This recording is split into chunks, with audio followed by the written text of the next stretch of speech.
नमस्कार दोस्तों, आज के हमारे इस वीडियो में हम आपके लिए बृहस्पतिवार व्रत की कहानी लेकर आए हैं। किसी गांव में एक साहूकार रहता था जिसके घर में अन्न, वस्त्र और धन किसी भी चीज की कोई कमी नहीं थी। और वह साहूकार बहुत ही दयालु हृदय का था, परंतु उसकी स्त्री बड़ी ही कृपण थी। किसी भिक्षार्थी को कभी कुछ दान में नहीं देती थी, सारे दिन बस अपने घर में ही लगी रहती थी। एक बार की बात है, एक समय एक साधु महात्मा बृहस्पतिवार के दिन उसके द्वार पर आए और भिक्षा की याचना करने लगे। स्त्री उस समय घर के आंगन को लीप रही थी। इस कारण साधु महाराज से कहने लगी, महाराज, इस समय तो मैं घर लीप रही हूँ, आपको कुछ नहीं दे सकती, फिर किसी समय आ जाइएगा। साधु ये सुनकर वहां से चले गए। कुछ दिनों पश्चात वही साधु महाराज उसके द्वार पर फिर से आए, उसी तरह भिक्षा मांगने लगे। साहूकारनी उस समय अपने बच्चे को खाना खिला रही थी। कहने लगी, महाराज, मैं क्या करूं, मुझे फुर्सत ही नहीं है, इसलिए आपको भिक्षा नहीं दे सकती। अब साधु महाराज फिर से उसके द्वार से खाली हाथ ही लौट गए। तीसरी बार जब महात्मा उसके द्वार पर आए तो उसने उन्हें उसी तरह से टालना चाहा। कहने लगी, महाराज, मैं क्या करूं, मुझे समय ही नहीं मिलता, इसलिए आपको भिक्षा नहीं दे सकती। परंतु महात्मा जी कहने लगे कि यदि तुमको हर समय का अवकाश मिल जाए तो मुझे भिक्षा दे दोगी। साहूकारनी कहने लगी, हाँ महाराज, यदि ऐसा हो जाए तो आपकी बड़ी कृपा होगी।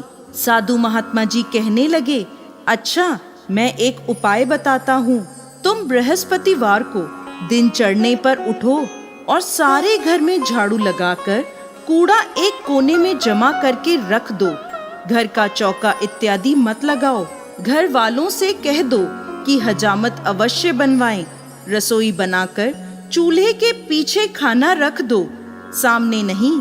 फिर स्नान आदि करके सायंकाल को अंधेरा होने के बाद दीपक जलाओ तथा बृहस्पतिवार को पीले वस्त्र मत धारण करो, ना पीले रंग की चीज का भोजन ग्रहण करो।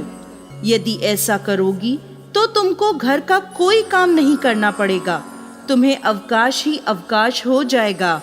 साहूकारनी ने ऐसा ही किया।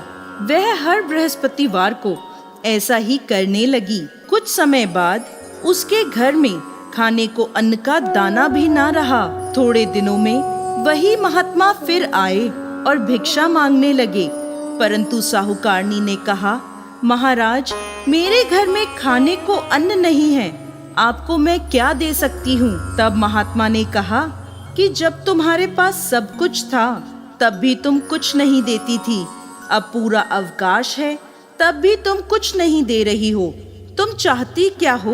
तब साहूकारनी ने हाथ जोड़कर प्रार्थना करी, महाराज, अब कोई ऐसा उपाय बताएं कि मेरे पहले जैसा धन धान्य हो जाए।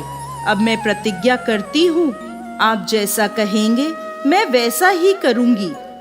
तब महात्मा जी ने कहा, बृहस्पतिवार को प्रातः काल उठकर स्नान आदि से निवृत्त होकर घर को गाय के गोबर से लीपो तथा घर के पुरुष हजामत ना बनवाएं। भूखों को अन्न जल देती रहा करो। ठीक सायंकाल दीपक जलाया करो। यदि ऐसा करोगी तो तुम्हारी सभी मनोकामनाएं भगवान बृहस्पति पूरी करेंगे। साहूकारनी ने ऐसा ही किया और उसके घर में धन धान्य वैसा ही हो गया जैसा पहले था।